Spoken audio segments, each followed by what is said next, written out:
They were laughing in the photo. That was the first thing I noticed. My parents, Thomas and Eleanor Blake, sitting comfortably in the executive lounge of a firm I had never heard of, wine glasses in hand, flanked by men in tailored suits.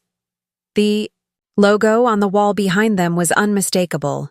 Ransford and Heller LLP, a private wealth and succession planning firm based uptown. My name wasn't in the caption, but my company's was. Blake family discusses strategic vision for Solvexa's. Long-term leadership. Strategic vision.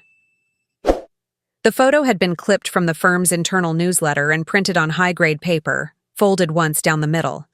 It was left on my desk without a note. But I didn't need one. Jamie, my CFO, had slipped in 20 minutes before, eyes unreadable, mouth thin.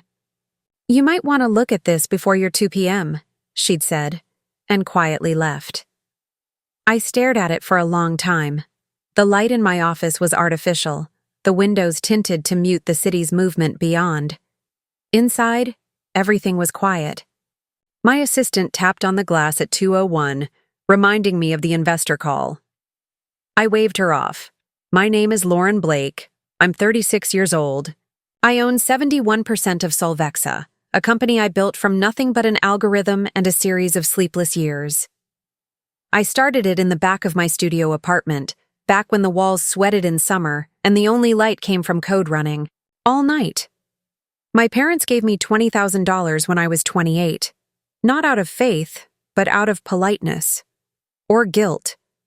I offered them board seats in return. Not because I needed to, but because I still thought I owed them something. That belief ended today. I turned the photo over, as if it might bleed more meaning from its polished surface. It didn't. I pressed the intercom. Cancel the next 3 hours. By 4, I had memorized every line in that caption. By 5, I had traced their attorney, Maxwell Ransford, through a series of online publications and deduced he specialized in succession strategies that mimicked corporate acquisitions. Quiet, legal power shifts within family-held enterprises. No headlines, no fights, just a change in signature blocks. At 6, I drove to my parents' estate. I didn't call ahead. Eleanor opened the door herself, which was unusual. She smiled, warm and a little theatrical. "Lauren, what a surprise." I held the photo between 2 fingers and handed it to her like a document that required acknowledgement. Her expression didn't change. "Oh, that," she said. "It's nothing, darling. Just some light legacy planning. You're doing so well, we thought it was time to think ahead. It's actually a compliment." Legacy planning usually includes the person whose name is on the charter, I said flatly. "We didn't want to distract you," she replied, tone velvet smooth. "You're so immersed in product development these days. We thought we'd handle the boring parts." I looked. Past her, Thomas was standing at the bar cart, pouring himself something amber. His back was straight, his face blank. He didn't turn around. "You're planning to remove me." "Don't be dramatic." Eleanor's voice dropped half a note. "This is about stability. The company is your passion, Lauren, but it's also a family investment. It needs stewardship." "You mean control?" "I mean continuity. A safety net in case you get distracted or too deep in your own head. You do that sometimes. You isolate." The word landed like a slap. Isolate. Like it was a symptom. Like independence was illness. I walked out without another word. She didn't stop me. At midnight, I sat alone in my office, the photo folded again in my palm. The fluorescent lights buzzed above. Jamie came in without knocking. She knew. "They're trying to lock you out," she said. I nodded. "There's more." She slid another document across the desk. An internal HR memo flagged for confidential routing. It detailed preliminary readiness for executive transition, what to tell employees, how to manage morale, how to refer to the change as a planned leadership evolution. Signed off by Greg Carter, our VP of Ops. I felt a small sound escape me. Not a gasp, not a groan, just the breath of knowing. Greg, who had once helped me carry a mattress up 4 flights of stairs in the rain when I couldn't afford movers. Greg, who shared ramen with me in the early days, before our first seed check hit. He had meetings with recruiters. He'd updated his LinkedIn. "You okay?" Jamie asked. I nodded again. Not because I was okay, but because I finally was. This wasn't betrayal. This was confirmation. The end of a very old illusion. By 2 a.m., I'd emailed Marla Reyes. We hadn't spoken in 4 years. She'd once represented a competitor during an acquisition standoff. I respected her ruthlessness. "I need to move fast," I wrote. "My board is family, and they just turned on me." She responded in 8 minutes. "My calendar is open at 6 a.m. Bring everything." I didn't sleep. By sunrise, I was in her office. Glass, steel, minimalist lines that made even power feel understated. Marla listened without blinking, then opened her legal pad. "Blind trust," she said. "Now." "I own the majority," I replied. 71%. They can't vote me out. "They don't have to. They just have to break your support structure, replace the right lieutenants, undermine your confidence, isolate you, strip power without removing title." The same word again. Isolate. She continued.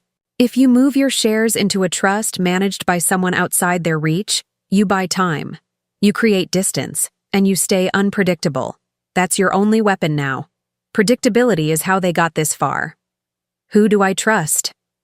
"Marla." Flipped her notepad, scribbled a name, and looked at me hard. "Someone they hate." I read the name. Celine. My godmother. My mother's sister. A woman they hadn't spoken to in over 15 years. "She was exiled from the family trust," I said. "Then she has no stake in protecting them. She'll protect you instead." That night, I called Aunt Celine. She answered on the 3rd. Ring. "You're ready now, aren't you?" she said. I froze. She continued. "They've always planned this. I tried to warn you once, years ago, at your 31st birthday. You asked why I left the board. I told you it wasn't my story to tell." "I remember," I whispered. "You said it wasn't about the company." "It never is. It's about ownership, and you were never theirs." She agreed to act as trustee. Within 48 hours, the documents were signed, notarized, filed, and sealed. Legally, my 71% was now under her control, pending my written directive, inaccessible to anyone, including me. On paper, it looked like a neutral temporary step for tax purposes. In practice, it was a firebreak, and not a moment too soon. 3. Days later, my father walked into my office without warning. He never visited. He stood in silence, then handed me a single envelope. Inside, a printed agenda for an unscheduled board meeting. At the bottom, a resolution. Motion, evaluation of executive leadership transition. He didn't look me in the eye. He didn't have to. I closed the envelope. "It's not going to go how you think." He paused. Then, for the first time, smiled. Thin, tired. "It already is." And he left. He thought he'd won. He hadn't read the charter lately. He hadn't seen the name Celine Blake printed next to mine, flagged as trustee. He didn't know I'd already moved. Let him think he drew first. Blood. Let him believe the story was his to write. The page was mine now. And I wasn't writing with ink, I was carving in stone. You're probably watching this on your TV right now, just letting it roll while you relax. But if my story has you feeling something, don't just sit there. Pick up your phone, search LP, Family Drama on YouTube, and hit subscribe. Because sometimes the quietest way to say, "I understand," is simply wanting to hear more stories like mine. Stories that don't always get told but always deserve to be heard. They said it over dinner. The kind of dinner that pretends to be casual, but is orchestrated down to the brand of still water and the white linen napkins folded like quiet threats. Eleanor had made reservations at Vetro, the kind of place she only chose when she wanted to appear both benevolent and powerful. She smiled like a host, not a mother. My father, Thomas, sat across from me, sipping his whiskey with that glacial detachment that always made me feel 5 years old again. "Have you given any more thought to the transition timeline?" Eleanor asked as she cut into her halibut, her tone laced with something soft but surgical. I didn't look up. "What transition?" Thomas didn't even flinch. Eleanor just dabbed her lips delicately. "Sweetheart, you've built something remarkable, but it's time to start thinking about the company's next stage, structures that can support it. Beyond you, beyond me." There it was. Not a scream, not a coo, just the gentle brush of the knife's edge. "I'm 36, I said flatly, "not 80. "Yes, but you've always been intense." She reached out, touched my hand. "We just worry sometimes that you're too involved in the day-to-day to see the bigger picture. Leadership is about detachment, Lauren." Her words were carefully chosen. Intense, worry, bigger picture, detachment. But I heard the undercurrent. Unstable, unfit, replaceable. They didn't want me to lead Solvexa. They wanted me to gift it to them in the name of vision. And I was supposed to smile while I did it. I didn't finish my dinner. I nodded, excused myself, and left them sitting in their illusion of control. That night, I didn't cry. I didn't scream. I made a list. Names, dates, emails, agreements. Every thread they'd ever tried to weave around me, I began to untangle. By morning, I was back in Marla Reyes's office. She was already pacing when I arrived, sharp and slate gray, hair pulled back, eyes scanning documents. "They're laying the ground," she said before I even sat down. "We've found language in the last quarterly board update referencing a stability clause in the executive charter." I blinked. "That clause was removed 4 years ago." Marla held up the paper. "Then explain why it's back, and who signed off on it." I scanned the signatures. Thomas Blake, Eleanor Blake, Greg Carter.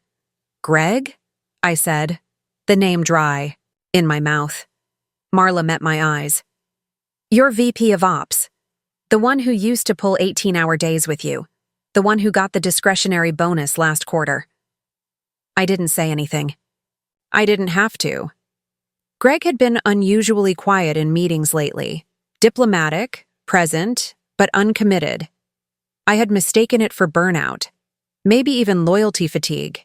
He was positioning himself. I pressed my knuckles into my temples and exhaled. "They're building a case," Marla said. "You're too enmeshed, too reactive. They'll try to say you're compromising the company's future by refusing to share leadership. It's a common script. Happens to founders who stop being convenient." I leaned back, let the words sink.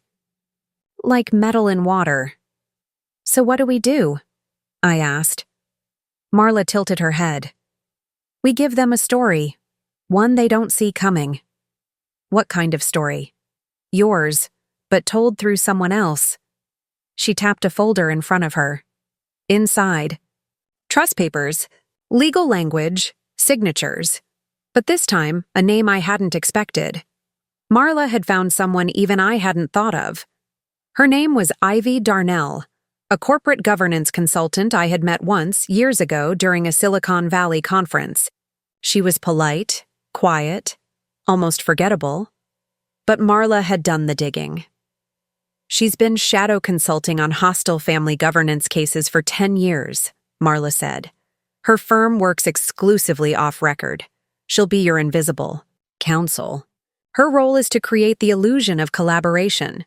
She'll attend one board meeting, maybe 2, then disappear. And in that time," I asked, "she'll plant doubt, shift perception, realign loyalties." "Whose?"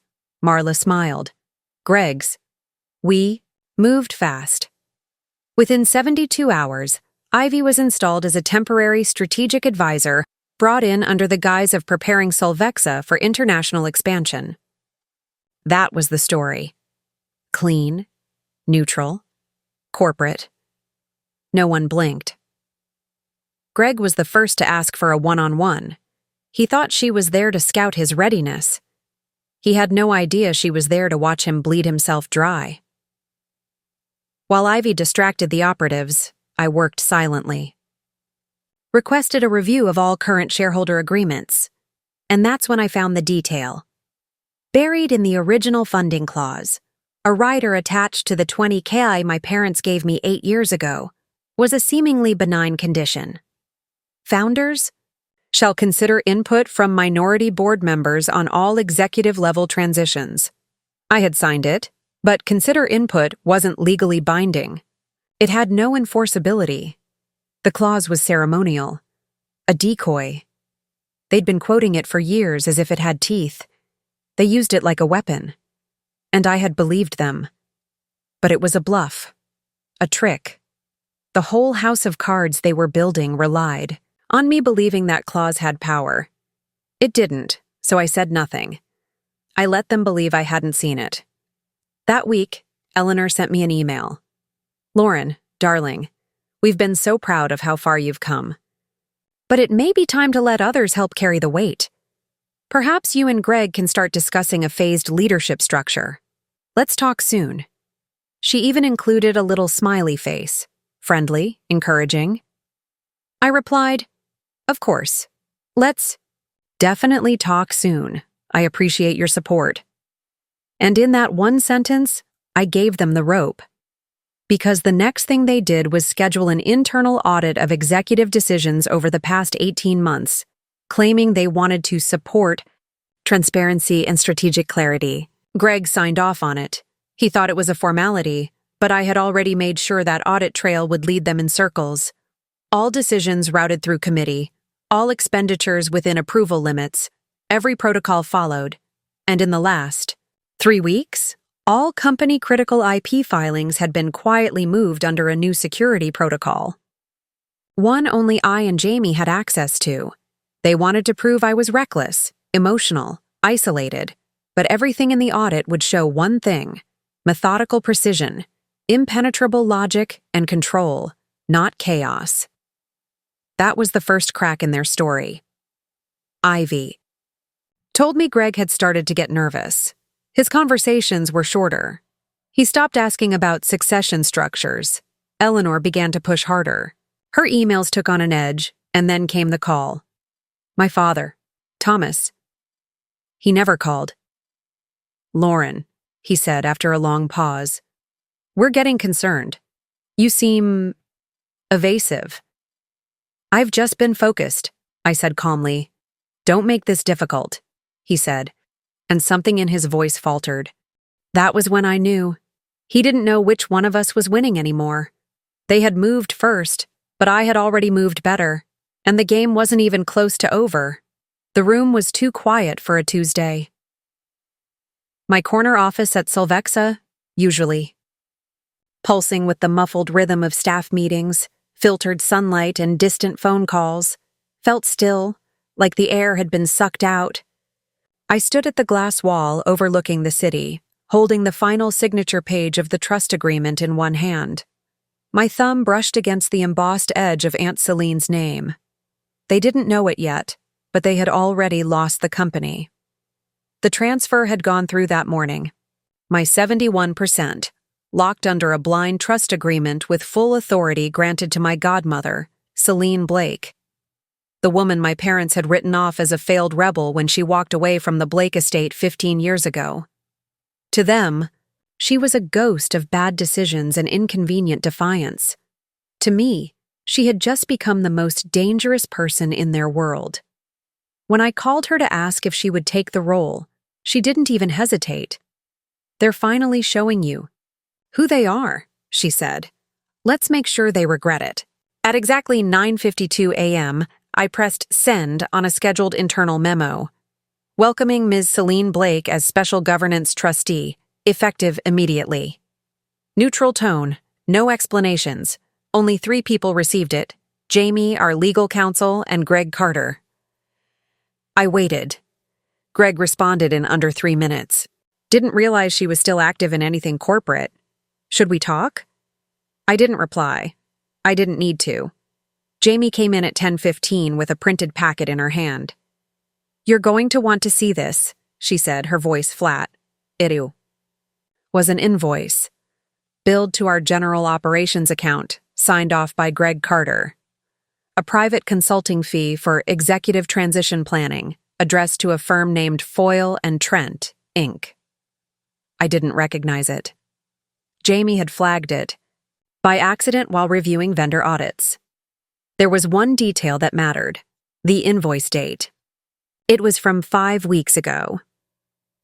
5 weeks ago, Greg had already started transition prep. He hadn't even waited for consensus or a board vote. He had moved preemptively. But that wasn't the worst part. Attached to the invoice was a scanned email chain. Foyle and Trent had requested confirmation of anticipated executive reassignment, and Eleanor Blake had replied directly, CCing Greg, confirming the plan and approving supportive messaging for internal rollout. Eleanor, my mother, while we were still having dinners. While she smiled and asked about my sleeping habits. While she held my hand and told me how proud she was of what I'd built.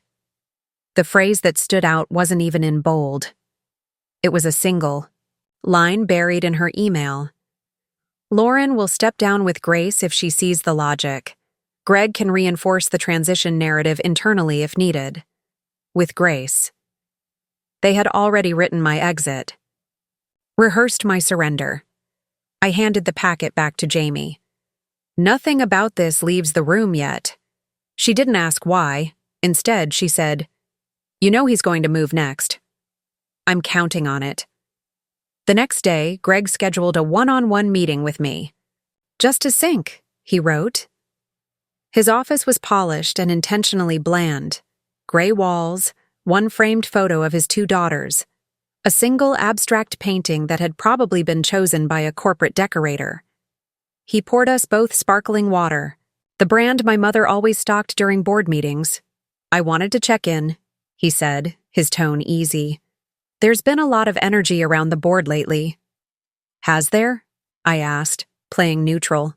He nodded, sipped. "You know how it is. When a company scales like this, leadership structures evolve. You've taken us far, Lauren. Everyone sees that." There it was again.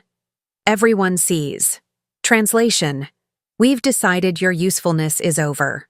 I appreciate that," I said quietly. "What exactly are you suggesting?" "I'm not suggesting anything yet." He smiled. "Just that. With your workload and the stress, it might be time to start bringing in transitional leadership. Gradually, no public shakeups, just a soft shift." He thought he was being kind, tactical, benevolent. I looked at him for a long time. "Greg, do you know how many hours I worked in the first year Solvexa launched?" He hesitated. "A lot, I imagine." 17-hour days. I coded the first prototype alone. Ate canned soup off my keyboard, slept under my desk. He smiled again, not understanding. "Do you know who else was here then?" I continued. "No one. Not my parents, not you. Just Jamie and me." He opened his mouth to speak, but I stood up. "Thanks for syncing," I said. "We're done." As I walked out, I saw him frown, the beginning of confusion knitting into his forehead. He hadn't expected dismissal. He'd expected agreement. Fear, maybe. A choked nod. He would discover soon enough that he was already irrelevant. That night, I went back to the old archive storage room at HQ, something most of the execs had forgotten existed. I dug through 3 levels of boxed contracts and pulled out the original incorporation paperwork. I had signed it in sweat and debt, back when Solvexa was little more than a name and a server. And there it was. A clause I had only vaguely remembered, added by a junior lawyer after a 30-minute consultation. Clause 4B. In the event of shareholder conflict or attempted executive Restructuring not approved by a majority founder vote. The founder retains power to reassign board seats and executive roles until conflict resolution is achieved. Founder vote. There was only one founder, me. And thanks to the blind trust, my vote, delegated. Through Celine, was beyond their touch. I walked back to my office as the city lights began to burn through the dusk. Jamie was still there typing, the only one who understood what I was about to do. "Get Marla on the line," I said. She didn't ask why. When Marla answered, I said, "We're activating Clause 4B. There was a pause. Then, "You're going to burn it down." "No," I said. "I'm going to rebuild it without them." The next morning, Eleanor called me personally. Her voice was soft, too calm. "Darling," I heard Celine's name floated in a few circles. "Is everything all right?" "I'm just planning for stability," I said, echoing her tone back to her. There was a long pause on the other end, and in that, silence. I heard something I hadn't heard in her voice in years. Uncertainty, the kind that cracks the illusion of control. I didn't give her a chance to recover. "I also came across a consulting fee from Foyle and Trent," I added. "You should remind Greg that nothing within this company gets expensed without authorization or discretion." "You're making this difficult," she said, the edges beginning to fray. "You made this inevitable," I replied, and hung up. By noon, Greg's resignation was on my desk. No explanation. Just 2 lines. Effective immediately. I stared at it for a long time. The man who'd once shared his startup dreams with me over a sandwich had decided I was expendable. But when the temperature changed, he jumped first. Not because of guilt, but because he realized he had bet on the wrong queen, and in that moment, I knew. The board was no longer just playing politics. They were trying to survive a war they'd started without understanding who they were up against. I wasn't the daughter they remembered. I wasn't even their opponent. I was the consequence. They came in dressed like diplomats, not traitors. It was a Wednesday, 8:30 a.m., and I had called the leadership team for an emergency sync. The subject line was vague. Strategic alignment brief, the kind of phrase designed to disarm. We met in the glass conference room on the 24th floor, high enough that the city noise below felt theoretical. Jamie was already there when I arrived, her hands folded, her expression unreadable. One by one, the others filtered in. Heads of product. Engineering, finance, legal, every seat was filled, except for Greg's. He showed up 2 minutes late, coffee in hand, apologizing with a smile that didn't reach his eyes. He slid into the chair directly across from me, placed his notebook in front of him like a shield, and leaned back. I didn't wait for pleasantries. "I've asked you all here," I said, "because certain moves have been made without my consent. Moves I need to address before they gain momentum." No one blinked. I let the words settle, then continued. 5 weeks ago, a consulting firm was hired and paid through operations. The invoice was cleared without my signature. That firm specializes in executive transitions. Greg shifted in, his seat. Last week, internal audit protocols were discreetly escalated in finance. 3 department heads were approached for unofficial feedback about leadership realignment. A few eyes darted toward Greg, then away. "And this morning," I said, sliding a printed email onto the center of the table, "I received confirmation that board members Eleanor and Thomas Blake will be presenting a motion for executive transition at the upcoming quarterly board session." Silence. Then Jamie spoke. "Lauren, you have my full support." I nodded once, without looking at her. The rest of the table remained still, cautious, strategic. Except for Greg. "I think you're reading this the wrong way," he said, his voice even. "There's a legitimate concern about sustainability at the executive level. The board wants long-term clarity. That's not unusual." I stared at him. "You took meetings without my consent." "I acted within operational parameters," he replied. "You've been distracted lately. Overcommitted." This isn't personal. But of course, it was. It had always been. I turned to the room. Let me be clear. Solvexa is not a family project. It is not a legacy handoff. It is a company I built from the ground up. Every line of code, every deal, every crisis we've survived. It all happened under my leadership. You don't have to like me, but you will not erase me. With that, I stood. This meeting is over. As I walked out, I didn't glance back. I didn't need to. I knew who I had just flushed, out into the light. Not with confrontation, but with clarity. I had made it impossible for them to hide. That afternoon, Greg tendered his resignation. He didn't come to me. He sent it by email, CCing HR, citing philosophical divergence on strategic direction. It was exactly the kind of antiseptic, language people use when they've been caught out and want to pretend it was mutual. But that wasn't the end. A printed envelope was delivered to my desk the next morning. Inside, a formal notice from the Blake Family Trust. A motion to vote on new executive leadership had been officially added to the board's agenda. They were going through with it. I stared at the notice, then handed it to Jamie. Have Marla prepare a statement of response. Nothing aggressive. Just language asserting board protocol and reiterating trust structure. Do you want to push back publicly? No, I said. I want to look calm, under control. Jamie paused. Lauren, they think they're going to win. I looked up. They think they've already won. It wasn't arrogance. It was design. They had spent the last 6 months building a quiet apparatus of legitimacy, hiring consultants, whispering to department heads, rewriting the story, positioning themselves as the rational stewards while painting me as the unstable founder clinging to power. It wasn't a coup. It was a revision, and then came the second envelope. Jamie brought it in with a strange look on her face. She didn't say anything, just placed it gently on my desk. The handwriting on the front was familiar. Inside was a single sheet of thick, stock paper folded in thirds. It was a letter from Thomas. No corporate letterhead, no legal phrasing, just a handwritten note. Lauren, this doesn't have to be adversarial. Your mother and I believe Solvexa needs to grow beyond its founder stage. We've had concerns for some time.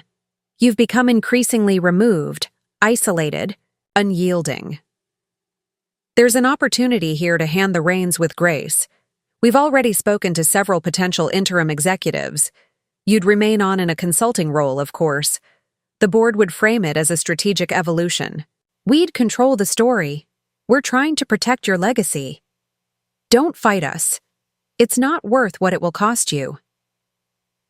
Dad, I read it twice. Then once more. And then I folded it back into the envelope and locked it in my drawer. He was bluffing. But the move was clear. They weren't just trying to oust me. They were trying to rewrite me, recast me as the liability. The founder who went too far. Who couldn't let go. The emotionally unstable daughter who put her ego above the company. They wanted to turn my narrative into their weapon. I picked up the phone and called Marla.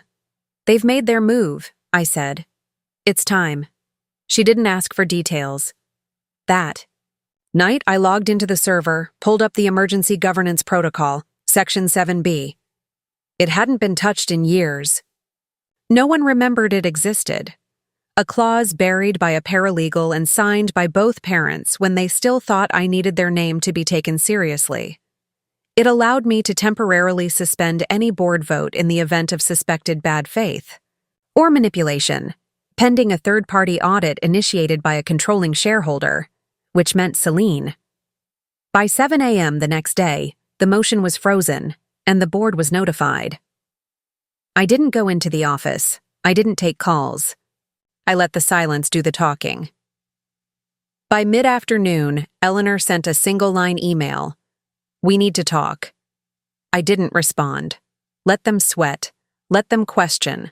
Let them finally understand the thing they had failed to recognize from the start.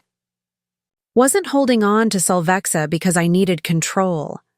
I was protecting it because I finally understood what it meant to be the only one in the room who had earned it. The boardroom was colder than I remembered. It wasn't the temperature, though. The air conditioning was too aggressive, as always. It was the stillness. That heavy, rehearsed silence that lives in rooms where ambushes wear the mask of professionalism. Eleanor sat at the head of the table like a queen receiving tribute, her fingers perfectly laced over a leather-bound agenda. Thomas sat beside her, unreadable. Jamie was across from me, calm and calculating. Every other chair was filled, including the one that used to belong to Greg Carter. His absence was loud and deliberate. The seat hadn't been removed. It had been left as a reminder, a vacancy they thought I'd be sitting in next. "Before we begin," Eleanor said, her voice polished and low, "I'd like to thank you all for making time on short notice. We understand these things can be sensitive." No one responded. No one needed to. She continued, flipping to the second page of the agenda. "As you're all aware, the Blake Family Trust, which holds a significant minority stake in Solvexa, has submitted a motion for executive restructuring in alignment with succession planning outlined earlier this year." Succession planning, If I had died, she paused for effect. "This is not a termination proposal. This is an evolution toward stability, clarity, and scalable leadership." I watched her say it. So smooth, so detached. The language of corporate murderers who wanted the world to think they were administering medicine. Then she looked directly at me.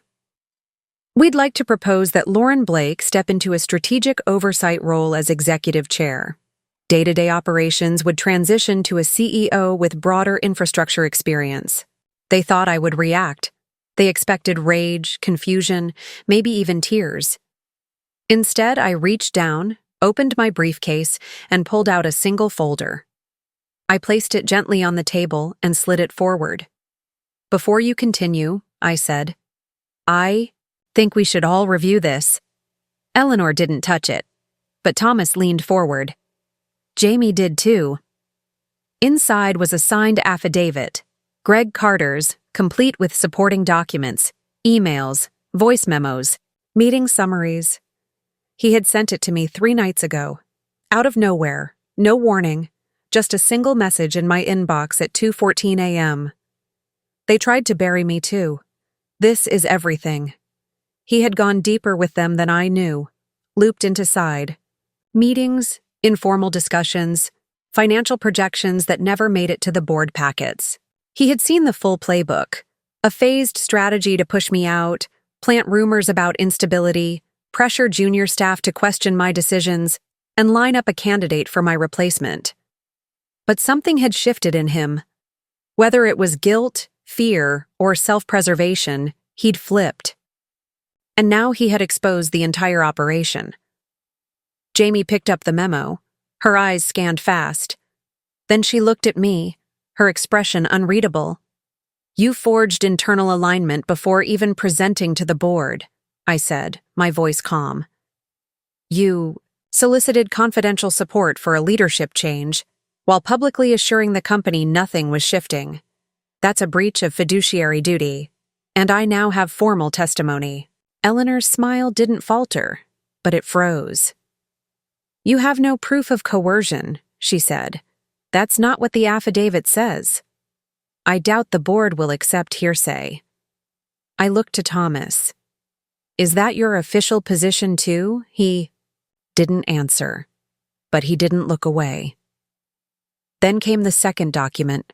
Marla had helped me draft it, a legal motion invoking Section 4B of the founding charter, a clause that allowed the founder to initiate a governance freeze in the event of suspected collusion or corporate sabotage by any board member with a direct family interest. It had never been used. Until now. I placed it beside Greg's affidavit and turned to the board. "I'm invoking Section 4B. Effective immediately, all board decisions regarding executive leadership are suspended pending an independent investigation into coordinated bad faith actions." Jamie spoke first. "This triggers a legal review," she said. "An external audit. The board is frozen." Eleanor's nails tapped once on the leather folder. She inhaled like someone who had just tasted something bitter. "You're making a mistake," she said. "No," I replied. "I'm correcting one." Then I opened the third document. It wasn't legal. It was historical.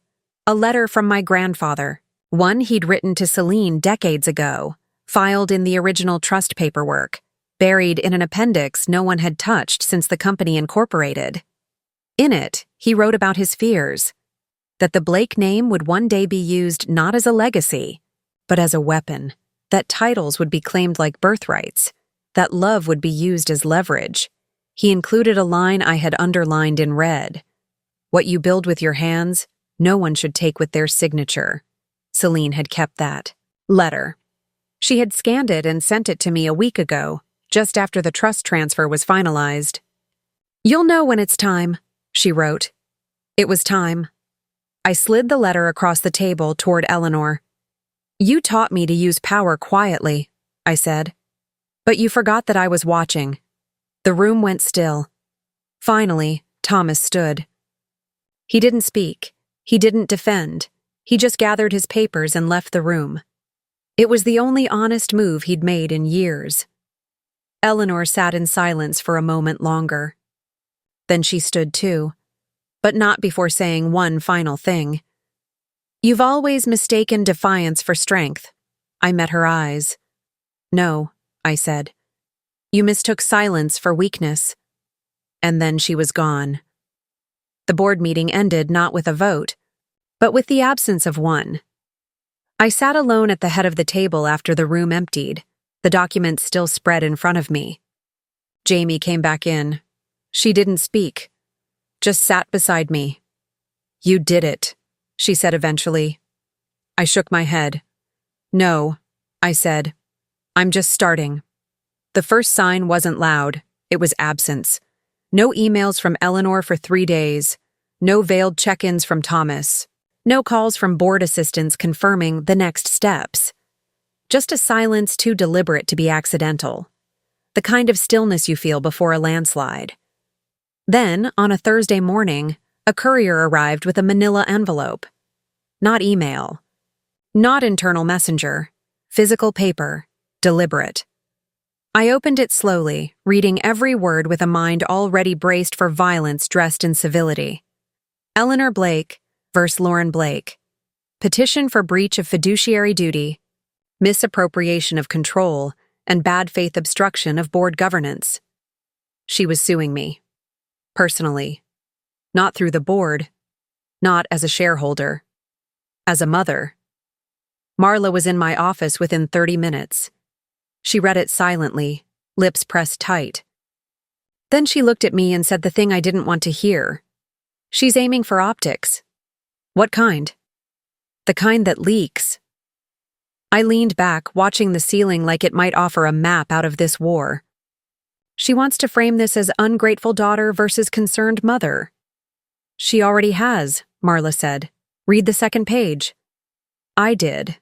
There it was. Quotes from interviews Eleanor had already given to 2 business outlets. One full paragraph.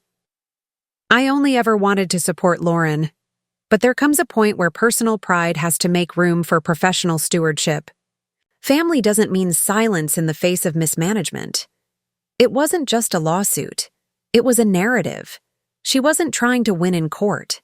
She was trying to win in the court of reputation, where people don't read legal filings, they read headlines.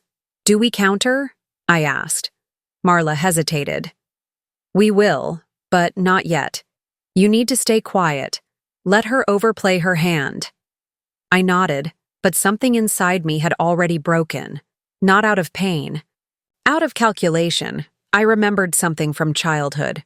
A single detail buried under decades. When I was 9, I had won a regional coding competition. First place. Statewide recognition. My photo in the paper. My teacher crying when she announced it that night. Eleanor had smiled at the camera during the interview. "We're so proud," She's always been brilliant, she said. Then, off camera, when I tried to show her my certificate, she glanced at it once and said, "Let's not make this about you." That same voice was in the press again now. "Let's not make this about you," and this time, I had no intention of obeying. I returned to my apartment that night and opened a secure archive I hadn't touched in years. A hard drive, password protected, coded. I built it back when Solvexa was just an idea. I kept it hidden, not from hackers, but from the temptation to use it. It contained everything: voice memos, flagged emails, financial logs, internal communications that no one remembered existed, including recordings. The kind of passive audio capture you only initiate when you stop trusting the people you're supposed to love. One file stood out: a dinner at the family estate, 7 months ago. The audio was faint but clear enough. Eleanor. She doesn't see it. She thinks this is her company. It's our family name, Tom. She can build it, sure, but she can't keep it if she can't control herself. Thomas. We'll have to move carefully. Eleanor. Carefully? I've already spoken to Davies. He said once we get Greg to flip, the board will follow. She'll walk, eventually. Pride will do the work. They had rehearsed the betrayal like a stage play. I uploaded the file and labeled, "I got contingency 1. Marla and I met the next morning at 6:45 in a parking garage under a coffee shop neither of us frequented. No assistance, no email trails. She listened to the audio, her face unreadable. When it ended, she asked, "What do you want to do with it?" "Hold it," I said. "Until it matters." That afternoon, the real blow came. Not from Eleanor, from Thomas. He requested a private meeting. He never initiated anything. We met in the garden of the private club downtown, a place reserved for donors and polished backstabbing. He didn't order a drink, didn't offer to sit. "I didn't want it to go this far," he said. "You signed off on everything." He ignored that.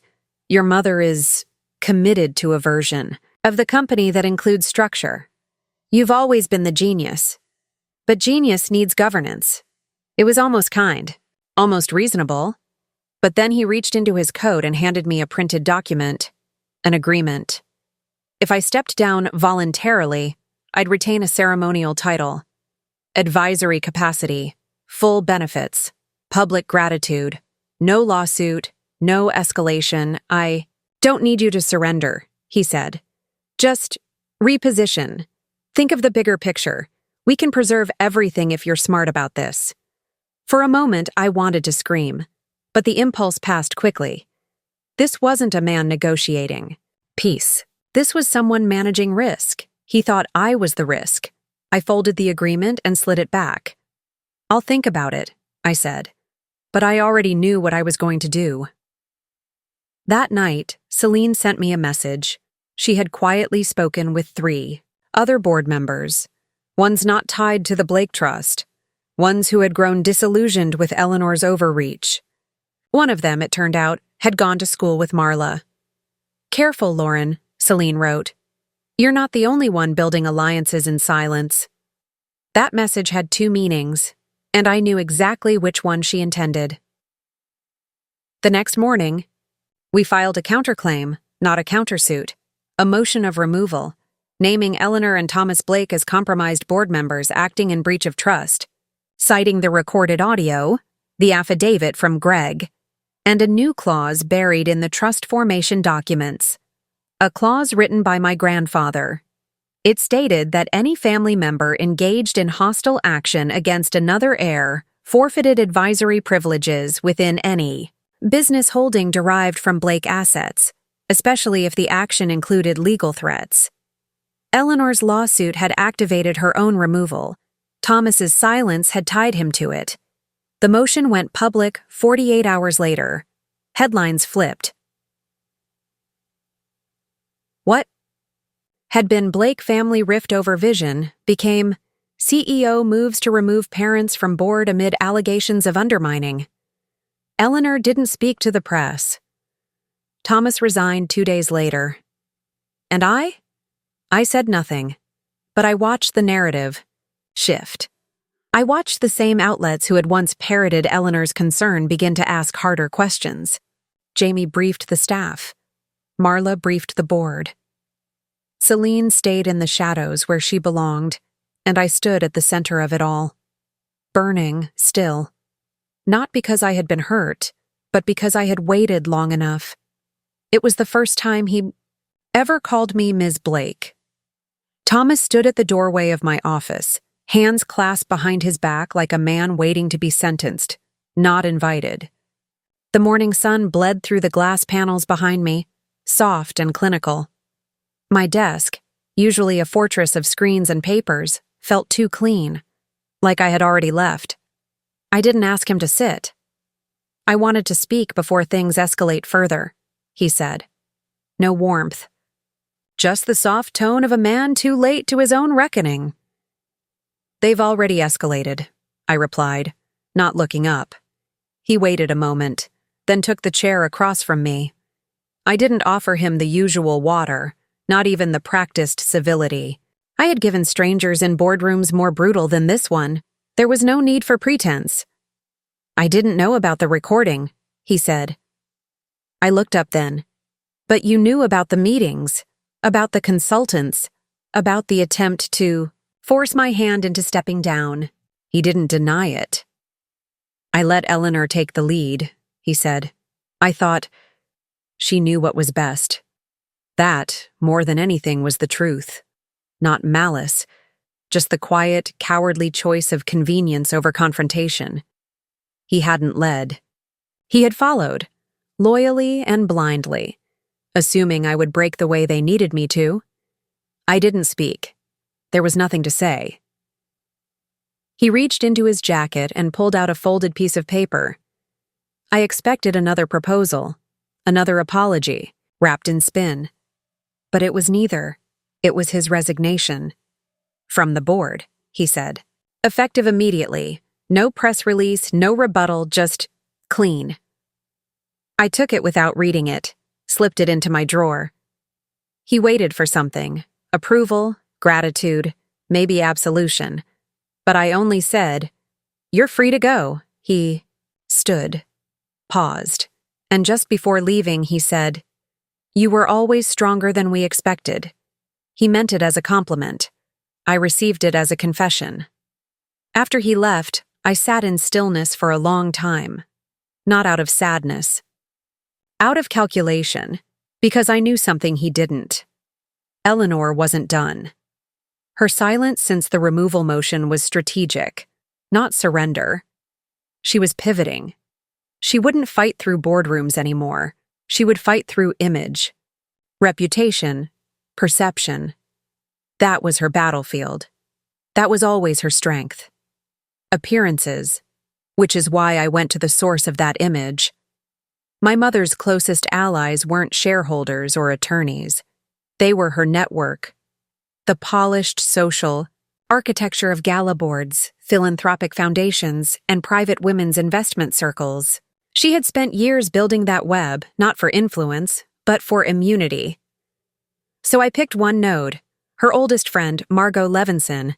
I asked for a breakfast meeting, not at Solvexa, not in an office, at a quiet table in a private club where her guards would be down. She arrived in pearls and linen with a smile that didn't quite reach her eyes.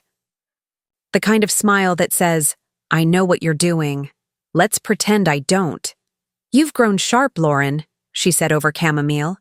"Sharper than your mother expected." "That's not hard," I said. She expected obedience, not intelligence. Margot sipped her tea.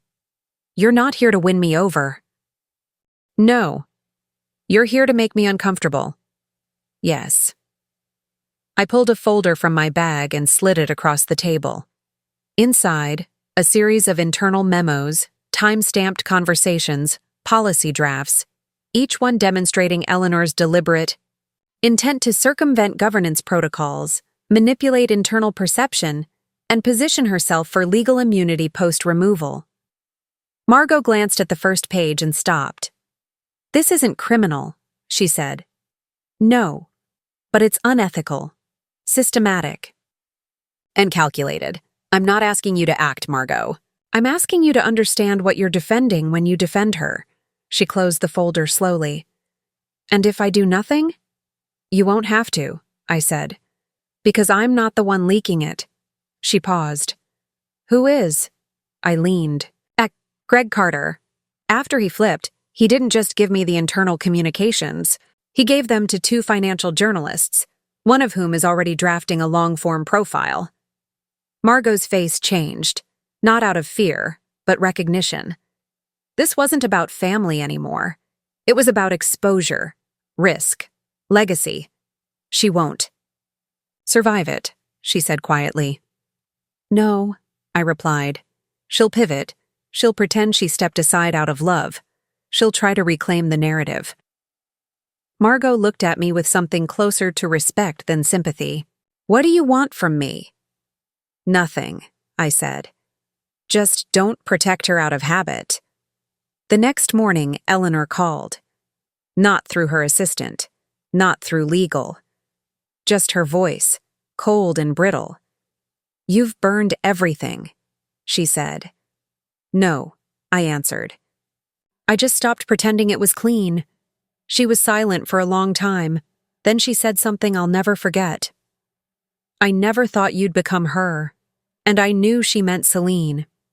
That, more than anything, told me I had won, because Eleanor hadn't just lost control, she had lost the story.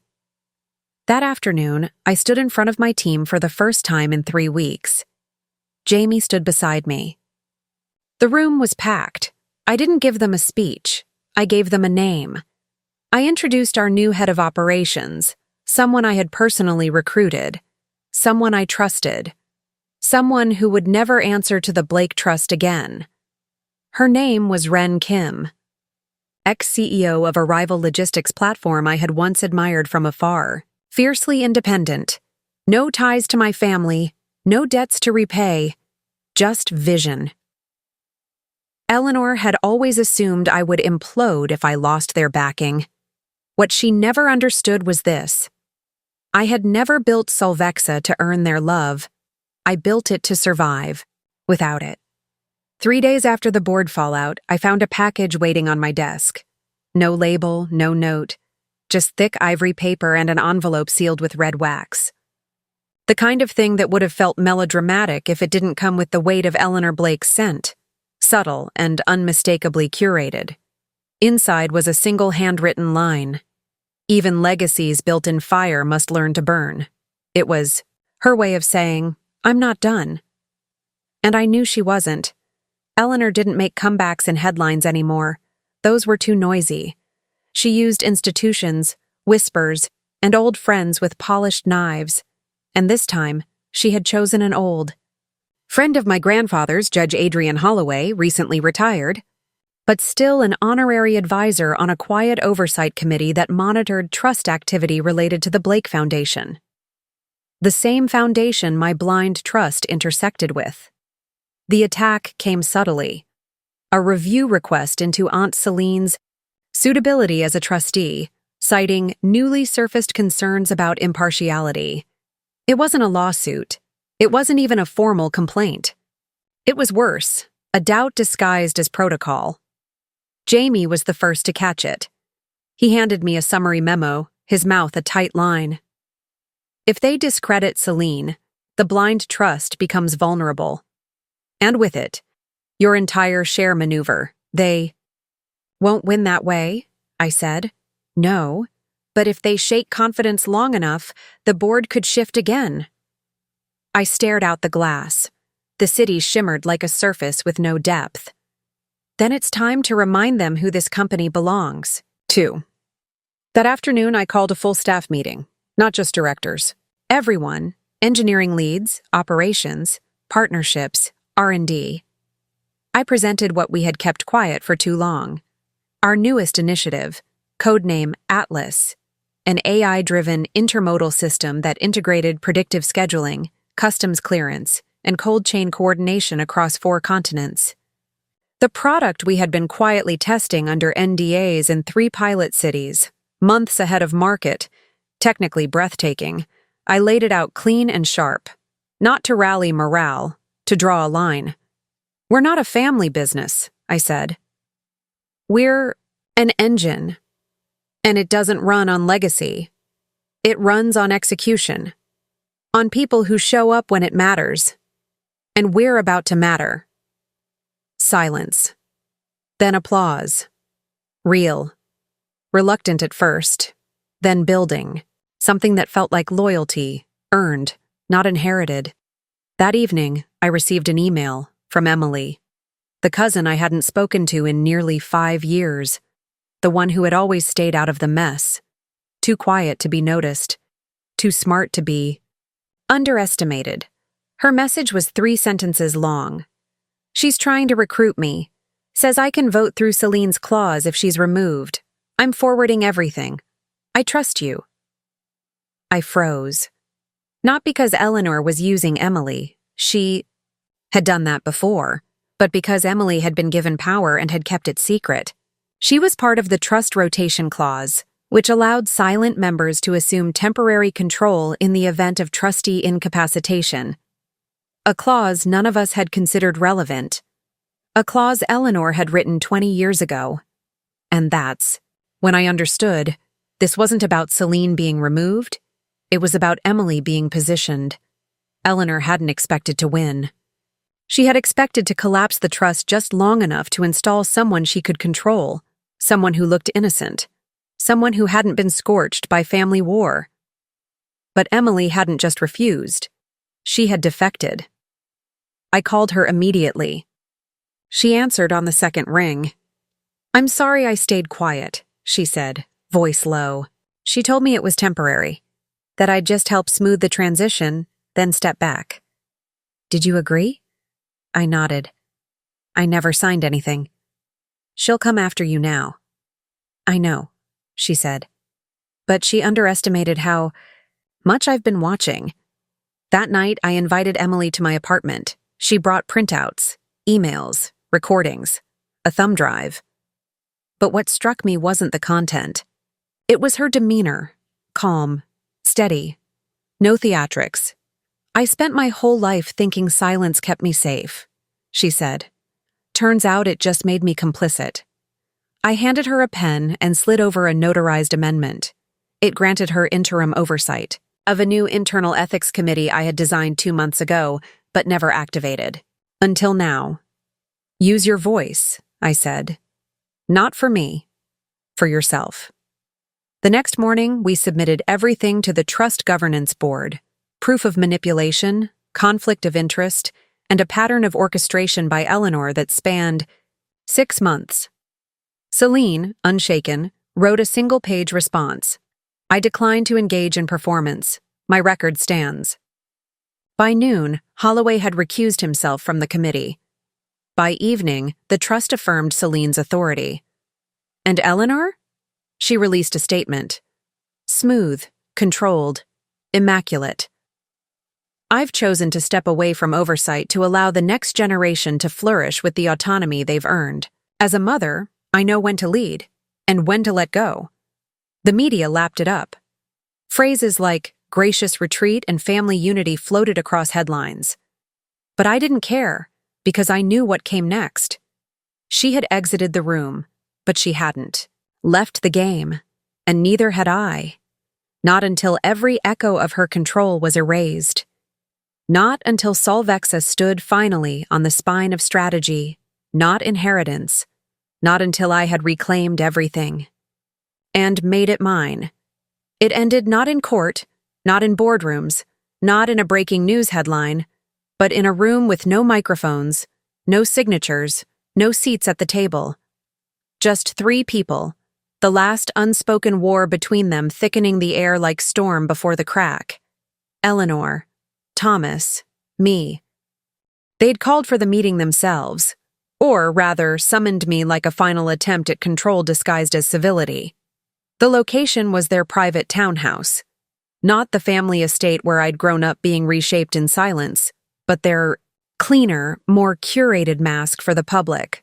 White walls, art hung for value, not emotion. It reeked of legacy, not love. Eleanor greeted me with that cold, effortless grace that had once made me want her approval more than oxygen. Lauren, thank you for coming. We hoped this could be settled quietly. I'm not here for quiet, I replied. I'm here for clarity. She exchanged a look with Thomas. He remained seated, as always. Watchful, present only when she needed validation by proximity. I assume you've read the documents, she said, laying a folder on the glass table between us. I didn't look down. I've lived them. Inside the folder was a proposal, an offer to step down from all formal involvement in Solvexa in exchange for preserving public dignity and a final commemorative position in a foundation bearing our family name, an exit. Cloaked, in honor, laced with veiled threats, I didn't respond immediately. I reached into my coat pocket and pulled out a flash drive. I slid it across the table. What is this? Eleanor asked, no longer smiling. An internal audit, I said. Of every family foundation and investment shell linked to Solvexa. It includes offshore accounts, backdoor campaign contributions, and 3 distinct channels of corporate sabotage, one of which leads back to a PAC run by your old friend in D.C. I'll let the FEC and IRS decide how much of it is criminal. Thomas stiffened. Eleanor stayed still, but her breath caught. Just slightly. You wouldn't, she said. I leaned forward, my voice steady. I won't. Not if you do one thing. What? Disappear? Eleanor blinked. You mean... No more articles, no more quiet lobbying, no more whispers to former board members. You don't get to shape the story. You don't get to haunt it. You let it die. You let me rebuild. My way. Or I bring every skeleton into the light. For a moment, no one spoke. Then, Eleanor reached out, slowly, and slid the flash drive off the table, as if by removing it from view, she could somehow regain control of the situation. But her hand trembled. I'd never seen it tremble before. She stood. Then we're done. No, I said. Now we begin. I left the townhouse in silence. I didn't look back. 3 days later, Solvexa released a press statement announcing a new chapter. A comprehensive restructuring plan that removed all remaining symbolic ties to the Blake family name. A week later, Emily stood on stage with me at our Innovation Summit, delivering the keynote on ethical governance in modern AI systems. The audience gave her a standing ovation. A month later, Eleanor and Thomas's names were removed from all foundation records. Aunt Celine remained trustee emeritus, and Jamie promoted to COO. Greg returned to the company, not in operations, but as head of internal compliance. His first initiative was whistleblower protection. We weren't rebuilding the company. We were purging the ghost of what it had been. And me? I never reclaimed the title of daughter. I didn't need to. I had reclaimed something greater. Myself. Let me speak to you now. Not as Lauren Blake, CEO, strategist, or the woman who watched her parents try to rewrite her story from the inside out. Let me speak as someone who learned the hard way. Silence is not peace. Control dressed as love is not love. And legacy, without integrity, is nothing more than debt wrapped in gold paper. They told me I was too emotional, so I learned to weaponize clarity. They told me I was too young, so I listened. Calculated, then struck with precision, and when they tried to define me by blood, I reminded them that blood can be rewritten. I share this not because my story is rare, but because yours might be silent, and if it is, I want you to know this. You don't owe anyone your voice, but you do owe yourself your truth. Whether it's in a family, a company, a relationship, or a system, if someone needs you small to stay powerful, they're not your ally. They're your warning. I didn't win by becoming them. I won by becoming unshakably myself. And now, I stand not as a survivor of betrayal, but as a builder of something that no longer needs approval to stand tall. If this story struck something in you, if it made you see your own power a little clearer, subscribe to the channel. Support stories that don't just entertain, but sharpen your spine. Because I promise you, we're just getting started.